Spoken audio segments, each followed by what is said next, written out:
We're getting the dose of the heat along with all the storms now. Rinse and repeat, Katie. I feel like it's a lot of the same story so far. It is, but in this case, we really need this rainfall. So wherever those storms are setting up, that's a good thing because we just haven't seen enough rain during this rainy season. And thankfully right now, those downpours are falling exactly where we need them, especially across western Lee County into parts of coastal Collier.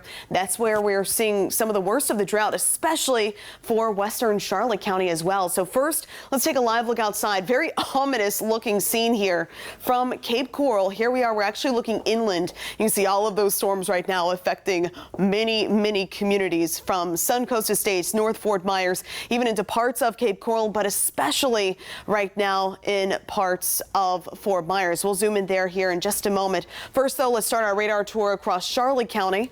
Right now, moderate rain shower over Punta Gorda, drifting toward Punta Gorda Isles. That will continue to fizzle out. Heavier downpour, though, farther inland, especially affecting Tucker's Grade. So if you are traveling eastward on that road, you're definitely seeing those heavier downpours. Likewise, Palmdale down to Muse. Muse, your rainfall intensity will be picking up here in short order, so heads up. Likewise, LaBelle, you are dry for now. You will not be for much longer. So now this is basically your heads up, letting you know this is what you're up against. Over for Alva, heading down Palm Beach Boulevard or heading along, regardless, 78 or 80. Definitely seeing those areas of heavy rain. Another round now pushing into Buckingham. Likewise, Lehigh Acres, you are now about to endure yet another round of rainfall and stretching across I-75 from Suncoast Estates, North Fort Myers, right along 41, seeing those areas of moderate to heavy rainfall now pushing back into downtown Fort Myers. And this right here, this is the biggest thunderstorm right now on the map. So South Fort Myers to the south of Colonial Boulevard, right along McGregor Boulevard, Iona McGregor, Cypress Lake down to Fort Myers Beach. Very intense storm right now, producing heavy rainfall, frequent lightning. Same story over the southern part of Cape Coral and heading back towards Sanibel. So Sanibel, get ready. St. James City, get ready. All of this is working your direction. A little farther off toward the south, not as intensive of rainfall now for Bonita Springs down to Vanderbilt Beach. At this point, it's just pretty light. Meanwhile, Immokalee does look like that heavier downpour just to the east of Felda will be drifting down toward the Immokalee area. And then, of course, we have to check in on Port of the Islands right along 41, seeing those areas of heavy rainfall. Meanwhile, for Marco, just some of those light sprinkles right now in the mix.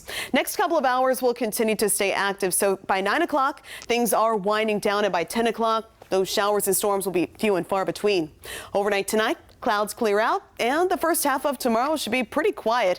Could squeeze out an isolated coastal shower, but really it's the second half of the day after 2 o'clock that will feature most of those storms. And just like today, heavy downpours, frequent lightning, gusty wind will continue to be our biggest factors.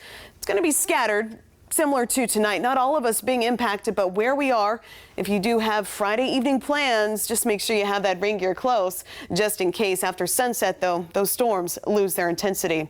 As for the tropics, thankfully everything nice and quiet, exactly what we like to see. Overnight, those storms clear out, the clouds clear out. We'll kick off tomorrow morning at 75 degrees. Then for the afternoon, up to 93 we go, but feeling more like the triple digits because of that humidity. Actually, I'm expecting those heat indices to go up even more so here in the days ahead, really spiking on Monday up to 108. So that's how hot it's going to be feeling when you factor in the humidity with the temperature. Otherwise, each and every afternoon, do stay weather aware.